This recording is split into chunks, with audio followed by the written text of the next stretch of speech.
Très bien, les gens en nos pays se font voler de tous les côtés. Et cela ils sont facilités par des politiciens corrompus, véreux, marxistes, socialistes et gauchistes woke. Et ils n'aident même pas les pauvres du pays.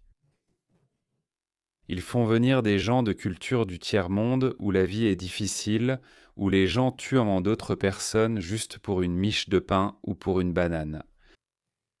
Ce genre de personnes est amené dans nos États, providences riches et prospères, et on leur donne des chèques comme celui-ci. Tenez, prenez de l'argent. Pendant que vous, les gens ordinaires, ceux qui ont des racines profondes dans ces pays, peu importe qui ils sont, qu'ils soient le britannique, australien, canadien, et maintenant même les Américains, qui était un pays capitaliste fier, est également poussé vers une utopie socialiste marxiste. Et une chose que l'histoire nous a montrée, comme l'a si bien dit Margaret Thatcher, le socialisme fonctionne pendant les premières années. Tout le monde est payé. N'est-ce pas magnifique? Je n'ai rien à faire. Il suffit de rester à la maison et de faire ça. Mais ensuite, on finit par manquer de l'argent des autres. Les riches s'en vont, la productivité chute, plus d'emplois. La dépendance à l'aide sociale augmente, et c'est une spirale descendante. Et on entre dans une spirale descendante dont on ne peut plus sortir. Écoutez le président Trump, j'ai encore beaucoup à dire sur cette énorme arnaque de l'aide sociale qui se déroule en Amérique. Et une arnaque similaire a lieu en Australie. Et devinez qui est en train de la révéler? Pas le gouvernement, dont c'est le travail, dont le rôle est de protéger l'argent durement gagné des contribuables. Non, parce qu'ils sont occupés à acheter des voix. Dans un cruel retournement du destin pour ces Wokstani, ce sont nos jeunes, de jeunes adolescents, qui prennent les choses en main. Nick Shirley en Amérique, Pete C. et Drew Pavlov ici en Australie. Alors laissez-moi d'abord vous parler du président Trump. Ce n'est pas impoli de dire ce qu'il dit. Il n'y a rien de mal dans ce qu'il dit. Écoutez. Et il ne contribue à rien. L'aide sociale, c'est environ 88%. Il ne contribue à rien. Je ne veux pas d'eux dans notre pays. Je veux être honnête avec vous. Je ne veux pas. Oh, ce n'est pas politiquement correct. Je m'en fiche. Je ne veux pas d'eux dans notre pays. Leur pays n'est pas bon pour une raison. Leur pays craint. Nous n'en voulons pas ici. Je pourrais en dire autant d'autres pays. Je pourrais dire ça d'autres pays aussi. Nous ne voulons pas qu'ils aident. Nous devons reconstruire notre pays. Vous savez, notre pays est à un point de bascule. La situation peut dégénérer, nous sommes à un tournant. Je ne sais pas si ça dérange, mais je le dis. On peut aller dans un sens ou l'autre, mais on prendra la mauvaise direction si on continue à laisser entrer des ordures dans notre pays. Ilhan Omar, c'est une ordure. C'est une ordure. Ses amis sont des ordures. Ces gens ne travaillent pas, ne disent jamais « Allons-y, rendons cet endroit formidable ». Ils ne font que se plaindre. Ils se plaignent, et d'où ils viennent, ils n'ont rien. Vous savez, ils viennent du paradis et ils disent que ce n'est pas le paradis. Mais quand ils viennent de l'enfer... Si un Norvégien venait et disait « Eh les gars, vous savez, vos rues sont sales ». Il existe un fossé croissant entre le 1%, le plus riche, l'élite et la classe ouvrière. Je dirais, d'accord, vous savez quoi? Dites-nous les gars, comment on règle ça? Mais devinez qui nous fait la leçon? Des gens qui viennent de pays en faillite. Des gens qui vivent dans des cabanes en boue au XXIe siècle. Ils nous disent comment nous devrions gérer nos pays. Pas désolé, je n'ai aucune envie d'apprendre de vous. Je ne veux pas vous accorder une seconde de notre temps. L'enfer. Et ils se plaignent et ne font que râler. Et nous ne voulons pas d'eux dans notre pays. Qu'ils retournent d'où ils viennent et qu'ils arrangent les choses là-bas.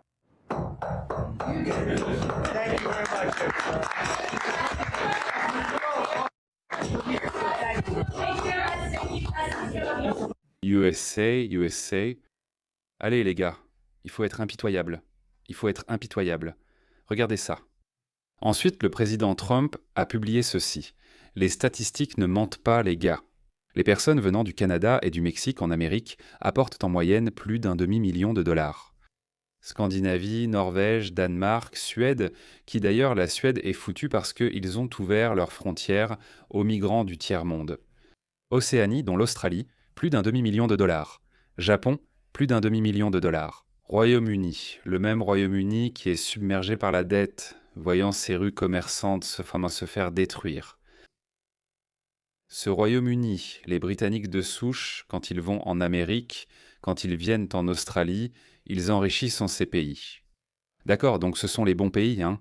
Maintenant, nous sommes tout en bas. La Somalie, une perte nette de 1,1 million de dollars. Caraïbes, Moyen-Orient, Amérique latine, Afrique subsaharienne, Afrique du Nord centrale. Pourquoi ? Pourquoi, à un moment donné, vous allez dire « Désolé les gars, ce n'est pas viable ». Si vous avez un trou dans un seau, peu importe la quantité d'eau que vous y versez, ça ne va pas tenir. C'est de l'économie simple. J'adore ce politicien, le représentant Brendan Gill. Écoutez-le. Nous avons observé une migration massive depuis des décennies, notamment de Somalie. Quel en a été le résultat? Nous avons vu le scandale de fraude somalienne rien que ces derniers mois. Cela met en colère le peuple américain de voir l'argent de leurs impôts être blanchi et volé à hauteur de milliards de dollars. 9 milliards de dollars. Et certains rapports ont montré qu'ils vont en fait en Somalie et que le président de la Somalie est impliqué dans cette affaire. N'est-ce pas incroyable ? Donc, à ce sujet, nous avons d'autres révélations fracassantes. Nick Shirley, un adolescent superstar qui a révélé cette énorme fraude à l'aide sociale dans le Minnesota, orchestrée par la communauté somalienne. Regardez ça, un autre propriétaire de crèche frauduleux, dénoncé par Nick Shirley, vient d'être inculpé dans le Minnesota. Donc il y a une inculpation.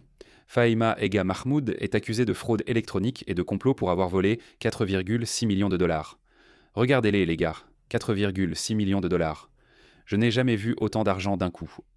J'ai travaillé toute ma vie. Regardez-les, regardez ce docteur. Regardez cet ingénieur. Pourquoi cela ne mettrait-il pas les gens en colère ? Pourquoi pas ? Voici Nick Shirley, écoutons-le. Future Leaders, centre d'apprentissage précoce. Ce bâtiment a reçu 3 millions, plus de 3 millions de dollars. Bonjour. Comment ça va? Je voudrais voir si je peux amener le petit Joey, mon fils, le petit Joey, ici. Est-ce que les papiers sont en ordre? Allah yafik. Est-ce que je peux visiter la garderie? Non.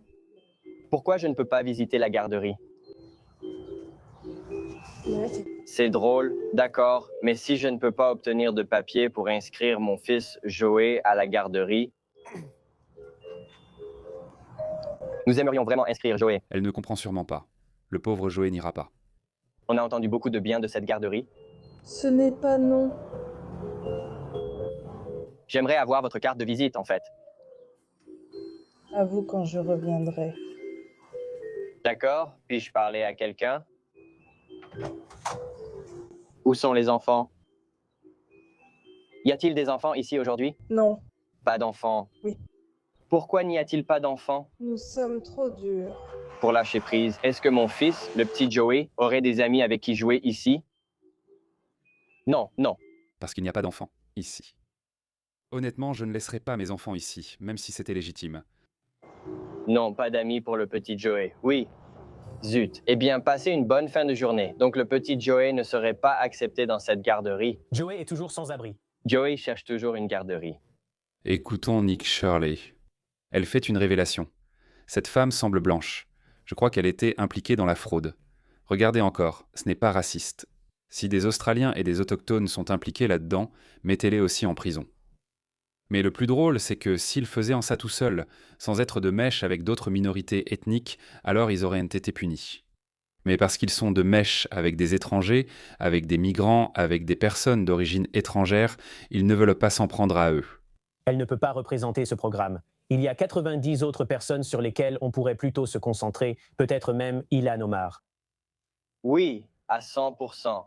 Qu'Ilan affirme ignorer cette fraude est le plus grand mensonge de l'histoire américaine. Elle savait pour la fraude.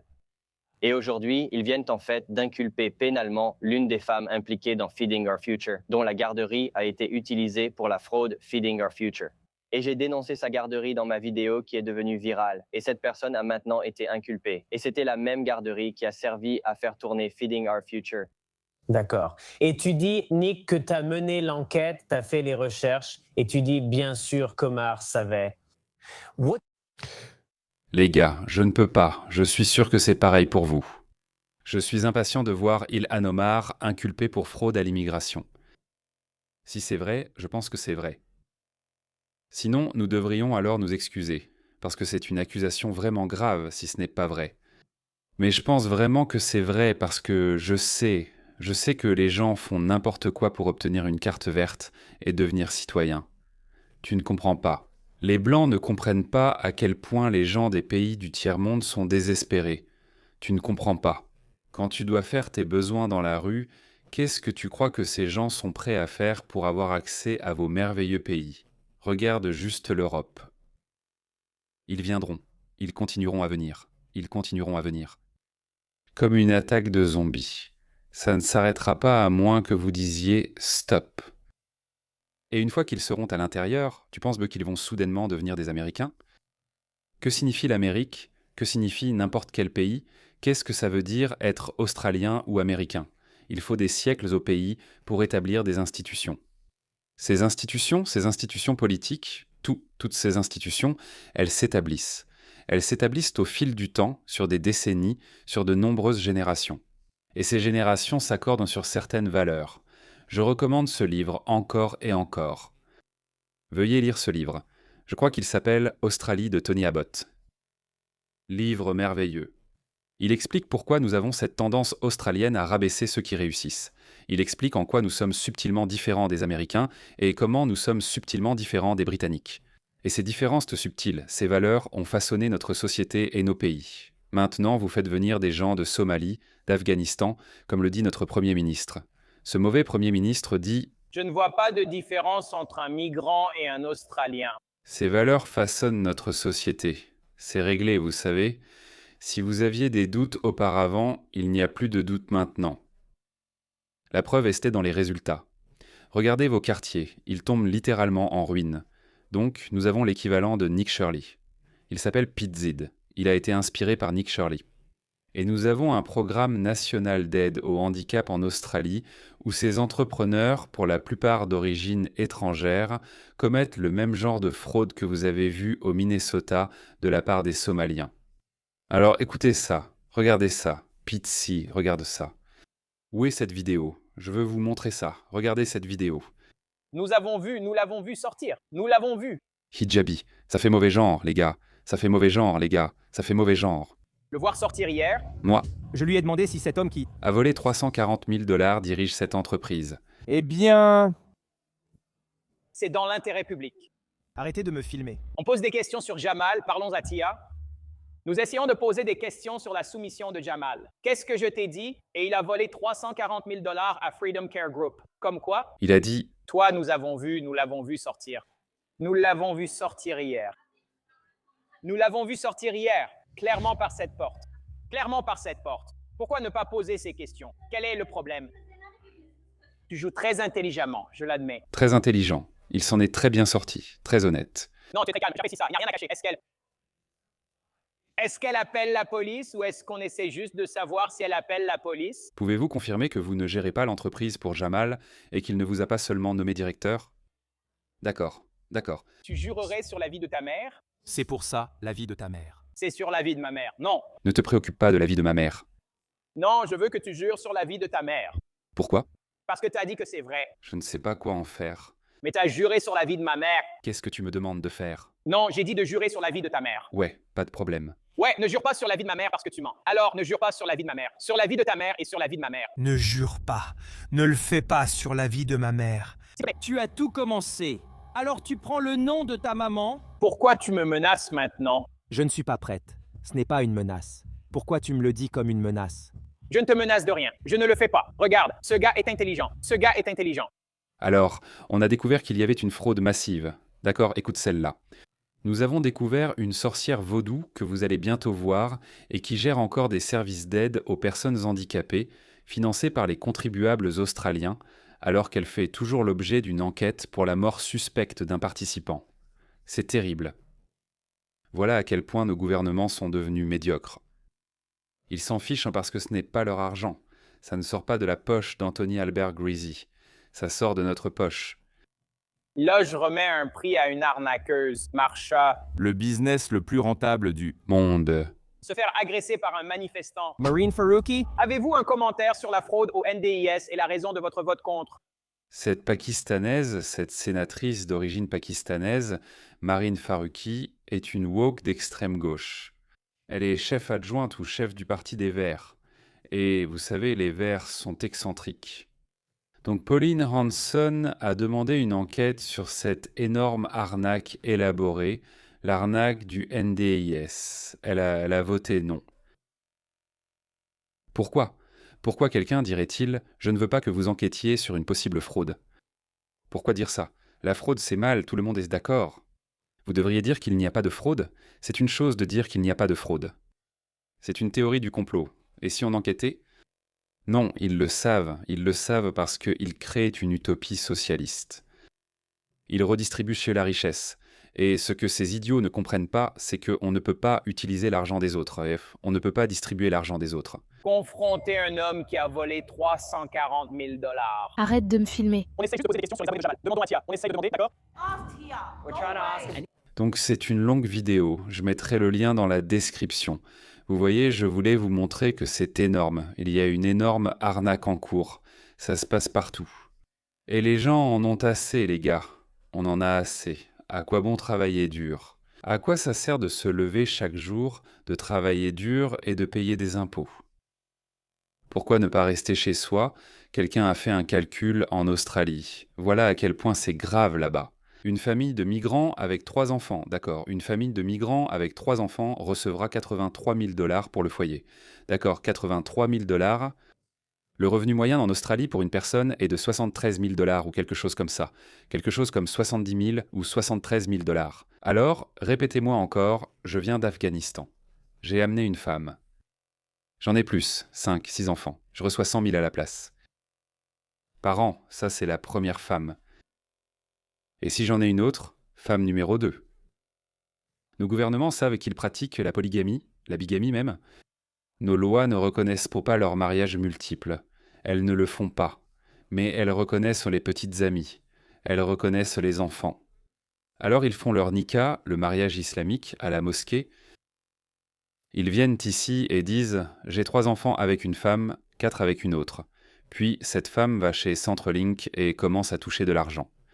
Et vous, vos impôts financent votre propre remplacement, parce que ces petits-enfants afghans, les 3 d'une femme et les 4 de l'autre, à votre avis, qu'est-ce qu'ils vont devenir en grandissant ?